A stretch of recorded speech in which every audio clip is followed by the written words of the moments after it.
Em Mateus 19, versículo 16 ao 22, nós temos um encontro emblemático, que apesar de sua tristeza, é muito pedagógica para nos ensinar sobre o limite da religião. O homem vai ao encontro de Jesus, provavelmente portador de um caráter libado, de aplausos da sociedade, e ainda mais tinha o selo da aprovação divina, que era a riqueza. E provavelmente o encontro dele com Jesus foi por sede de bajulação.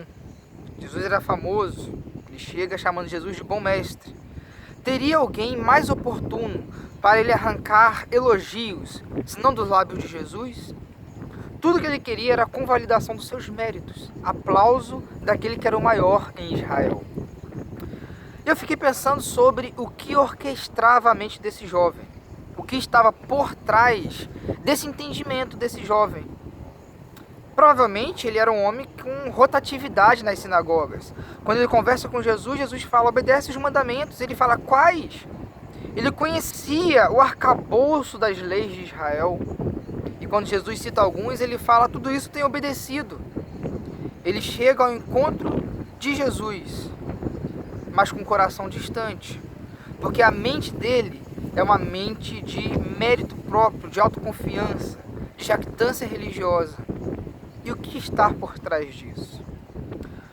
Provavelmente esse jovem nunca ouviu uma mensagem do Evangelho, porque o espírito que rondava os religiosos da época era um espírito de mérito próprio. Isso é muito perigoso. Será que não tem assolado também nossos púlpitos? Mensagens que têm todo o conteúdo, todo o teor moral, mas não tem evangelho, não tem aquilo que Jesus fez por nós. Somente categorias e imperativos morais que eu posso fazer e que devo fazer a fim de ganhar e alcançar o favor de Deus. Todavia, com Deus não se barganha.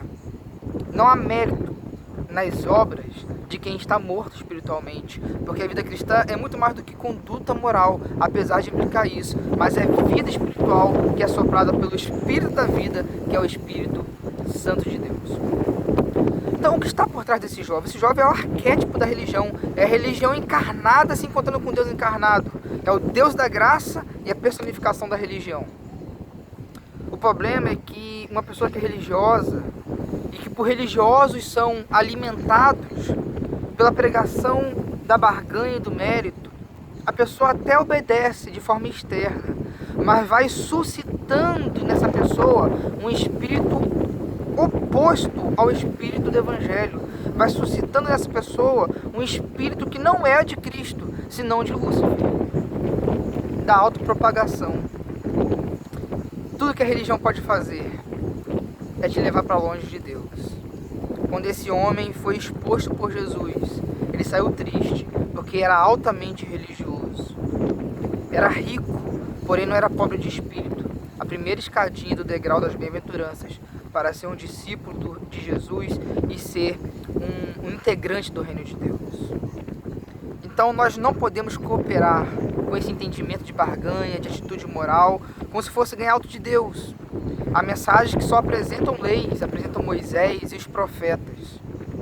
A pessoa até se conforma com a lei, de forma externa, mas não se conforma com o reino de Deus, que é a renovação da mente. É um novo nascimento, é um coração de carne ao invés de coração de pedra. Nós não podemos cooperar com esse tipo de entendimento. O Evangelho é aquilo que Cristo fez por nós, e não aquilo que nós podemos comprar, bajular ou convalidar diante de Deus. Não há méritos que possam ser convalidados, não há méritos que possam ser ratificados por Jesus.